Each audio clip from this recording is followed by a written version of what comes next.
suddenly is a realm of myth, of legend, of heroes, of adventures. When men were to take up arms, the predominant object was the sword. It's hard to turn on the television and go to the cinema, it seems, without still being surrounded by swords.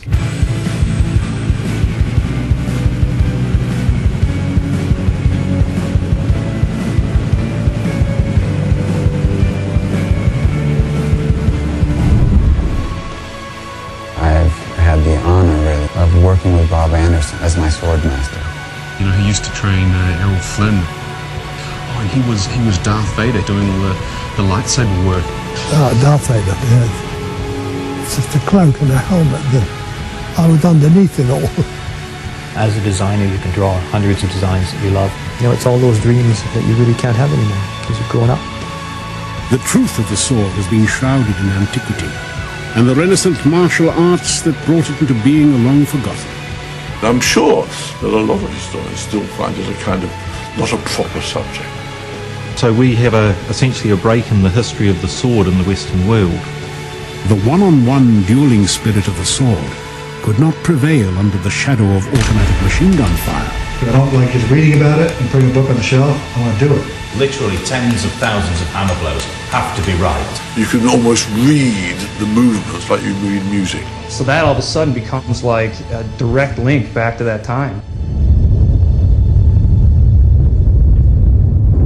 All right, very, very cool. We're back with the writer and director of Reclaiming the Blade. Go check it out at reclaimingtheblade.com. When is this set for release, by the way? The actual release to Barnes & Noble and Blockbuster and Target, Amazon and all that, it's going to actually be July 7th. Excellent, excellent. And they can get it directly from the website, though, right? Sure, they can actually go right now and order it on our website, which is reclaimingtheblade.com or swordmovie.com. Mm-hmm.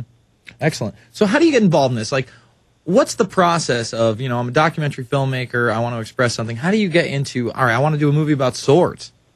Sure, that's a great question. I love talking about films, by the way, and I've been very impressed with the films that you've done. And to me, filmmaking is all about getting behind a story or a belief or a passion that you really feel strongly about. You know, that's what drives us all. And I think as filmmakers, and I think, Jason, you can understand this, you know, we really want to dive into and delve into and really put our heart and soul into stories and into films that we care about, stories that we care about, people that we care about, events that we care about, And that's really what was at the heart and the soul of Reclaiming the Blade. I watched a lot of movies about all sorts of subjects with regards to documentaries.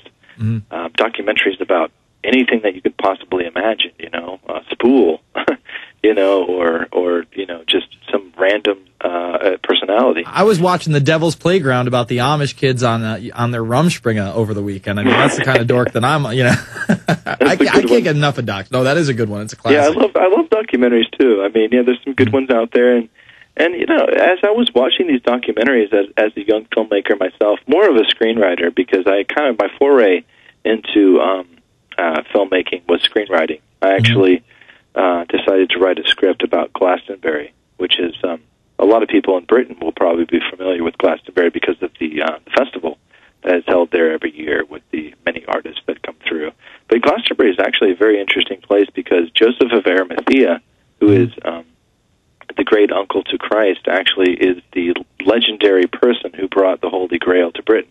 So I actually started writing about a screenplay about Joseph and how he brought the Holy Grail to Britain, and the birth of all of the Arthurian legends and Caractacus, who fought against the Roman Empire. So it's a great story and a great script in regards. It's very much a Star Wars or Lord of the Rings type story where you have, an independent rebel force fighting against an empire. So it's a very cool story, and it also deals with the birth of Christianity in Britain during the first century, and we're talking about 100 BC. 180. And so it's quite fascinating in that respect. And so that was kind of my entry into filmmaking, and as a writer. And then I just saw an opportunity and dove in on the sword.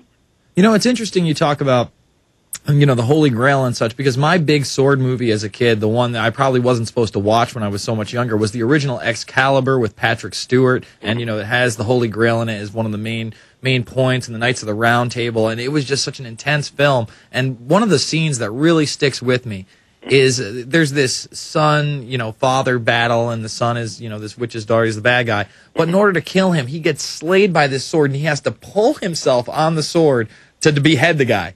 And that always stuck with me, and it was just so cool. And that the swordplay in that, even to this day, really stands up. That movie's got to be, you know, 30 years old at this point, maybe more. Yeah. And you don't see that as much anymore. I mean, every once in a while you get something. Even a Lord of the Rings seems almost too epic with all the CG. Yeah. I mean, Braveheart was probably the last big sword movie out there, in my opinion. Gladiator maybe to some extent, but again, all that CG. I love CG, don't get me wrong, and I see why filmmakers use it to tell their story, especially in big Hollywood pictures, but there's just something so gritty and real of being on the set and having the people actually there, in my opinion. And this, although it shows you a lot of the green screen stuff, you know, you can tell just from the trailer, do you get to go on, like, cool locations while these things are being shot when you shoot this, like actual movies, or you just kind of hang out with the choreographers? Well, you know, a lot of these films were already produced when we made the film. So we more or less hooked up with the filmmakers and the choreographers. That's a tough word. And so, you know, it was mostly hooking up with these people after they had already produced the films. You know, in the case of Reclaiming the Blade, we actually met with Weta Workshop and Richard Taylor and John Howe, who's actually the artistic. He's in the artistic department doing a lot of the design elements for Reclaiming the Blade and not Reclaiming the Blade, but Lord of the Rings and Chronicles of Narnia. Which those films do look epic. Don't get me wrong, and they can't be possible, you know, in the times that we are, but. I mean, I don't know. There's just something about two people in a sword. I mean, one of those scenes that you show in the trailer is just Darth Vader and, you know, Mark Hamill, Luke Skywalker fighting, and it doesn't get much more epic than that in my eyes. And then for you to have the actual, you know, actually Darth Vader there sitting and talk to you, that must be kind of a trip, right? Yeah, absolutely. I mean, it was great. You know, I think of Bob Anderson, who's the gentleman that did all the fight choreography in the film. I think of him as a friend, you know, and somebody that was very interested in what we were doing and welcomed us to his home to interview him. And, you know, I mean, what's exciting about these films is that they have such a reflection of what we want or what we feel that we desire as a society. I mean, when you look at films like Star Wars and the Rebel Army versus the Empire and the Order 66, you know, which was to destroy all of the rebels, and you look at films like The Lord of the Rings, where you look at the Fellowship versus... which the Fellowship represented basically the free people of Middle-earth. Who were the free people of Middle-earth? I mean, they were basically those that were striving for, they were constitutionalists, basically. You know, and so you have this epic battle going on, and then Robin Hood. You look at Robin Hood. You look at, you know, King John and you know, Richard Lionheart, who was called to the the wars that were going on, you know, in the Middle East, and Robin Hood was this just rebel that was fighting for goodness. You see it in all of these movies. I mean, whether it's 300 or the Pirates of the Caribbean or Gladiator. I mean, it's just time and time again you see the same story being reflected. I think it speaks to, essentially, they're trying to sell movie tickets, and they're trying to appeal to our common desires, and our common desire is to live free, you know?